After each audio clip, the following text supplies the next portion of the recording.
On the edge of the City of London is one of the most creative parts of the capital.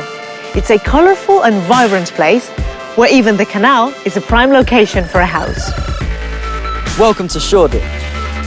There's pubs, clubs, bars and drugs where yuppies rave till the morning. It's nigh on impossible to find this place boring. Poets, bands, magicians and gangs are around here touring.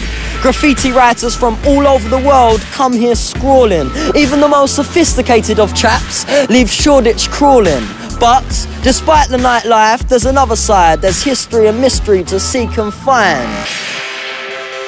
St Leonard's Church is a Shoreditch landmark that stood here for almost 300 years. Remarkably, it survived the Second World War when much of London's East End was heavily bombed.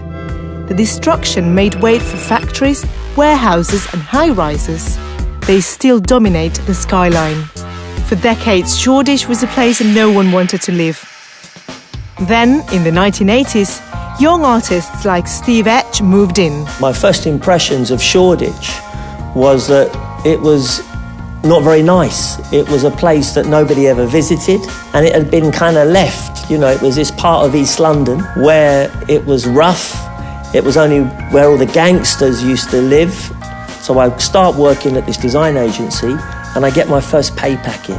I've never had so much money in my entire life. And I've always wanted a horse. I always wanted a horse. Every day I used to go to work on my horse to the studio, and I used to gallop up into the studio car park where there'd be the Aston Martin, the Jaguar, the Porsche, and I used to tie my horse up. These days, Steve has his own design agency. Brands are about stories, these great stories. It's not about the logo. It's not just about the colour. It's about the emotion that a brand gives you. Hence why we look after all these fantastic brands, the Cartiers, the Diors. While Shoreditch's reputation as a hub of cutting-edge advertising and design remains, the growing number of technology companies has led to it being branded Tech City. Steve says this continual reinvention is what makes Shoreditch special. You know, it's got that kind of madness that it is the future, but it's also the past. Which makes it very interesting. And now you've got this Silicon Valley moving in. They're all coming to this rough, dog-eared area. And now fashion, creativity, life, clubs, pubs, music. It's become a whole world within a world. Everybody knows everybody. It is a real village. And to live in a village in one of the biggest cities in the world is truly very, very, very exciting. And believe it or not, I dress for a party every day and the party comes to me. This outlook on life is fitting in an area full of surprises. Behind the doors of a former electricity station, I discovered the next generation of high flyers. Chorusing Olok dreams of touring the world on his flying trapeze. I was 12 when I first came to the circus base. I've spent pretty much 5 days a week here for the past 8 years. I'm actually quite scared of heights unless I'm on my trapeze. On my trapeze I'm fine, but up a ladder it's not so good.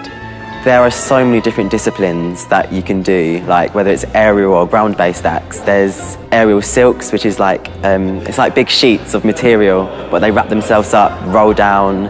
Particularly love the swinging trapeze because sometimes you get the feeling of complete weightlessness. So it's literally like you're flying through the air.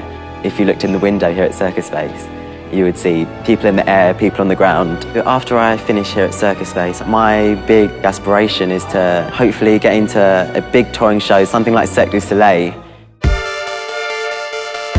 It seems Shoreditch has always been an area of creativity, and that energy means it now has some of the best nightlife the city has to offer. When the bars and clubs close around here, the working day for the rest of London begins.